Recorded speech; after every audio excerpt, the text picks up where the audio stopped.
नमस्कार, नमो नारायण। गीता दैन दैनिक के अंदर आज हम प्रवेश कर रहे हैं 99th डे, यानी 100वें दिन में एक दिन कम।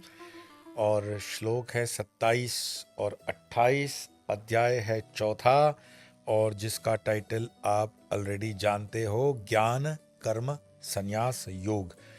आइए 27वें और 28वें श्लोक का पाठ करेंगे।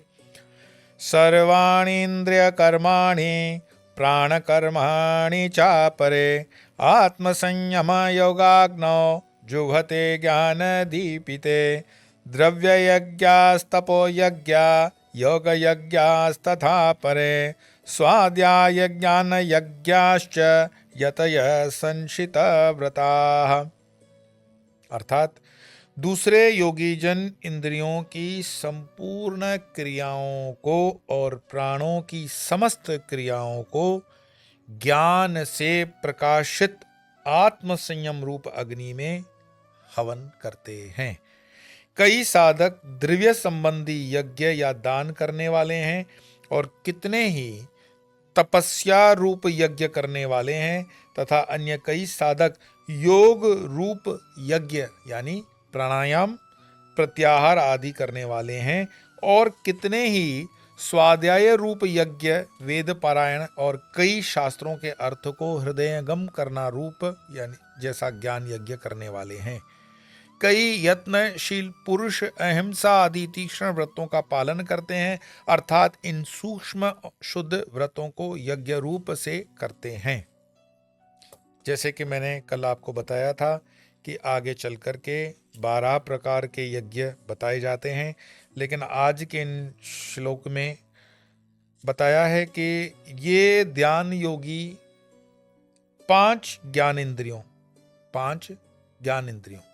5 कर्मेंद्रियों और 5 प्राणों के व्यापारों को योग अग्नि में हवन करते हैं। आत्मा अर्थात मन का संयम ही योगाग्नि है। मैं फिर से कहूं, आत्मा अर्थात मन का संयम ही योगाग्नि है। धारणा, ध्यान और समाधि तीनों एक ही विषय में होने पर संयम कहलाते हैं। ध्यान, धारणा और समाधि, इसको त्रयमेकत्र संयम वे आत्म संयम रूप अग्नि से प्राण और इंद्रियों का हवन करते हैं। इस प्रकार वे जो निर्विकल्प समाधि का अभ्यास करते हैं, यही उनका हवन है। निर्विकल्प समाधि सरल नहीं है। निर्विकल्प मतलब कोई और विकल्प नहीं बचा, निर्विकल्प, और आप उस स्थिति में प्रवेश करते हैं। ये अवतारी गुरु की कृपा हो और स्वयं अवतारी एक तत्व अपने में भी हो, तब निर्विकल्प समाधि सहज मिलती है, बाकी तो बड़ा मुश्किल काम है। और आगे वाले श्लोक के लिए कहते हैं कि द्रव्य यज्ञ ग्रस्त मुमुक्ष करते हैं, जैसे सुपात्र को द्रव्य दान करना आदि, क्योंकि द्रव्य से में भी जो दोष पैदा हो जाता है वह दान से शुद्ध होता है। मान लो अपने जीवन में हमने बहुत सी चीज़ें जो लेते हैं, अभी आम की सीज़न आएगी, थोड़े दिनों के अंदर आम मार्केट में आ जाते हैं। क्या आपको पता है, महाराष्ट्र और गुजरात की सिस्टम बताता हूँ, हमारे परिवार में भी सिस्टम पूर्वाश्रम में थी कि कभी भी अक्षय तृतीया के दिन से पहले आम नहीं खाया जाता था। तो अक्षय तृतीया बहुत पावन दिन माना जाता था, और अक्षय तृतीया को आम बाजार से लाया जाता और उसको पहले हम मंदिरों में, ब्राह्मणों में, कन्याओं में, गौ की सेवा करने वालों में दान करते आम, क्योंकि आम बहुतियात में वहाँ पर होता है, और जब उसका सेवन करेंगे तो उसके पहले उनके स्थानों पर दान देना अवश्य माना जाता है। आज भी जो लोग इस परंपरा को विश्वास करते हैं वो दान देते हैं। घर का अनाज भी जब हम भरते हैं तो उसका एक भाग दान में दिया जाता है। गाय वगैरह के लिए, गौदान के लिए जो व्यवस्था है उसको दान। ये क्यों दान करते हैं? कि इससे इसकी शुद्धता होती है। देखो, सुअर, कुत्ता, बिल्ला, गधा अपने हिस्से का खाना खाते हैं। कभी सुना है किसी कुत्ते ने दान किया हो? तो कुत्ते कभी दान नहीं करते। और मैं तो कहूँगा दान सिर्फ कुत्ते ही नहीं करते, क्योंकि दान करने का जो श्रेय वो मनुष्य को है। मनुष्य के अंदर वो बुद्धि है, मनुष्य के अंदर वो चैतन्य है। कुत्तों में अगर दान करने की वृत्ति और दान करने की वो सूझ होती तो फिर ब्रह्मज्ञानी कुत्ते होते। तो दान करने का जो मनुष्य को एक लाभ मिला है, हम उसका लाभ उठा नहीं पा रहे हैं।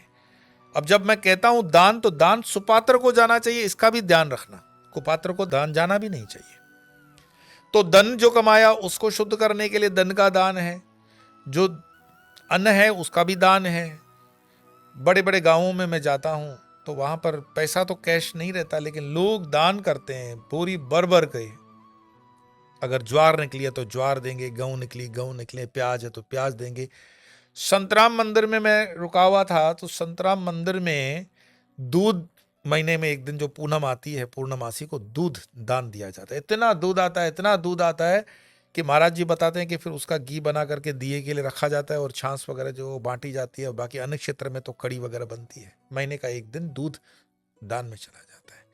ये दान की प्रवृत्ति हो सकता है शहरों से विलुप्त हो रही हो, गांवों में आज भी भारत के दान की प्रवृत्ति आज भी है। हम परिक्रमाओं में निकलते हैं, यात्राओं में निकलते हैं, इतना सम्मान, इतना प्रेम और इतनी भिक्षा, कभी हमें ये नहीं लगा कि कलयुग का प्रभाव है इस देश पर, नहीं। इसलिए मैं कहता हूं कि यात्रा में आप निकलो और स्वयं से अनुभव करो। हाँ, लेकिन इस तरह से मत निकलना कि मैं सो एंड सो कंट्री का पासपोर्ट होल्डर हूं या so and so multinational company का एम्प्लॉय हूं। साधारण से बनो। तो हमारे जो दादाजी चलते हैं परिक्रमा में नर्मदा जी की, कैसे चलते हैं? सरलता से परिक्रमा में चलो। कोई परिक्रमा कर लो, 84 कोस की वृंदावन की परिक्रमा कर लो, आप काशी की कर लो, आप मथुरा की कर लो, आप अयोध्या की कर लो, आप पूरे भारत की कर लो, आप किसी भी नदी की कर लो, किसी तट की कर लो, किसी मंदिर की कर लो, किसी मंदिर के समूह की कर लो, 12 ज्योतिर्लिंगों की कर लो। लेकिन सरलता से, समर्पण भाव से, शुद्धता से और सात्विकता से। वो अहंकार मत रखना कि मैं ये हूं और वो मैं पेटीएम कार्ड और वो सब गूगल लेके चल रहा हूं। इमरजेंसीज ओके, बट जब परिक्रमा में हो तो समर्पण रखो। तो द्रव्य यज्ञ ग्रस्त मुमुक्षु करते हैं, जैसे सुपात्र को द्रव्य दान करना आदि, क्योंकि द्रव्य में भी दोष पैदा होता है, वह दान से शुद्ध होता है। जिस प्रकार कुएं का जल कीड़ों से गंदा होने पर बाहर निकालने से ही शुद्ध होता है। कुएं में जितना जल रहेगा आप देखोगे तो पी नहीं पाओगे, लेकिन वो जैसे ही बाहर आ जाएगा तो शुद्ध हो जाएगा, क्योंकि वो वायु और सूर्य के प्रकाश के संपर्क में आ गया, शुद्ध हो गया। इसी तरह से कई चीजें हम जो खाते पीते हैं वो सिर्फ अकेले खाएंगे पिएंगे तो वो कुएं के सड़े हुए जल की समान है। तो तपो यज्ञ, चंद्रायण व्रत आदि तप बहुत है, परंतु सबसे श्रेष्ठ यज्ञ प्राणायाम है। प्राण का जो हम करते हैं, सारा जीवन जो है वो प्राण पे लगा हुआ है, और प्राणायाम करना श्रेष्ठतम यज्ञ है। और उसकी जो फार्मूला होती है, आप विवेकानंद के साहित्य को पढ़ते हैं तो उसमें फार्मूला दी गई है 4 16 8, ये रेचक पूरक। फिर मैं यहाँ प्राणायाम सिखाऊंगा तो 2 श्लोक की गीता रह जाएगी। तो गीता को समझ रहे हैं और उसमें प्राणायाम का जिक्र आया है, तो प्राणायाम के ऊपर विवेकानंद साहित्य में आपको मिल जाएगी। विवेकानंद साहित्य आपको आजकल अमेजॉन वगैरह पे भी मिल जाता है, पर रामकृष्ण मठ मिशन में तो खुले से मिलता है, और अद्भुत प्राणायाम के ऊपर उनका लेखन है, प्रवचन भी है। यही प्राणों की शांति है। योग यज्ञ अष्टांग योग द्वारा चित्त का निरोध करना है। स्वाध्याय यज्ञ वेद, शास्त्र, पुराण और विष्णु सहस्त्रनाम आदि धर्म ग्रंथों का पाठ करना है। आप समझ रहे हो कौन से यज्ञों में हम निकल रहे हैं। प्राणायाम से प्राण का यज्ञ कर दिया। योग यज्ञ अष्टांग योग द्वारा, अष्टांग योग जो है ना, जो आसनों के माध्यम से, वो यज्ञ है, उससे चित्त का निरोध करना है। स्वाध्याय यानी जो पढ़ने का शास्त्र का है, स्वाध्याय यज्ञ वेद, शास्त्र, पुराण और विष्णु सहस्त्रनाम आदि धर्म ग्रंथों का पाठ करना है, यह भी यज्ञ है। अतः स्वाध्याय से प्रमाद न करें। ज्ञान यज्ञ नित्यानित्य विवेक, वेदांत श्रवण तथा महावाक्यों के अर्थ का विचार करना है। जो पढ़ोगे तो सिर्फ तोते की तरह पढ़ के निकलोगे नहीं, उस पर स्वयं से भी कंटेम्पलेशन ऑफ माइंड जिसको बोलते हैं ना, वो थॉट प्रोसेस। पढ़ लिया, रुको, सिंह अवलोकन करो, सिंह जैसे पीछे देखता है। जो पढ़ लिया रुको, जितना पढ़ा उसको समझो। कहीं पे नोट करने की चीज है तो सेपरेट डायरी में उसको नोट भी कर लो, फिर गाय की तरह जुगाली करते रहो। वेदांत श्रवण तथा महावाक्यों के अर्थ का विचार करना है। जो घोर कष्ट आने पर भी व्रत को न छोड़े वे संचित व्रत कहलाते हैं। एक बार किए हुए निश्चय को पण से पूरा करने वाले दृढ़व्रती कहे जाते हैं। ये अणुव्रत और महाव्रत होता है जैन दर्शन के अंदर, अद्भुत। बच्चे भी बहुत बहुत अच्छे उनके व्रत कर लेते हैं। सनातन धर्म में हिंदुओं का तो दुर्भाग्य है, बच्चे से पहले माँ ही चिल्लाना शुरू कर देती है, एकादशी का व्रत, अरे मेरा बच्चा बहुत छोटा है, इसको तो दिन में 4 बार खाने की आदत पड़ी हुई। 4 बार बच्चे को आदत नहीं है खाने की, तू ठूस ठूस के उसको खिला रही है और उसको तुमने खिलाते खिलाते भैंसा बना रखा है। कोई डाइटिंग वाइटिंग की जरूरत नहीं है। अगर आपके जीवन में 2-3 उपवास ढंग के हैं, एकादशी का उपवास कर लो, प्रदोष का उपवास कर लो, और तबीयत ठीक नहीं हो रही है तो पूनम मासी का कर लो, और भी नहीं हो रही तो अमावस्या का कर लो, और भी बढ़ाना है तो अष्टमी का कर लो। लेकिन इतने भी मत करना कि एसिडिटी से मर जाओ। फिर जब उपवास करो तो फिर वाटर कंटेंट ठीक बैलेंस रखो।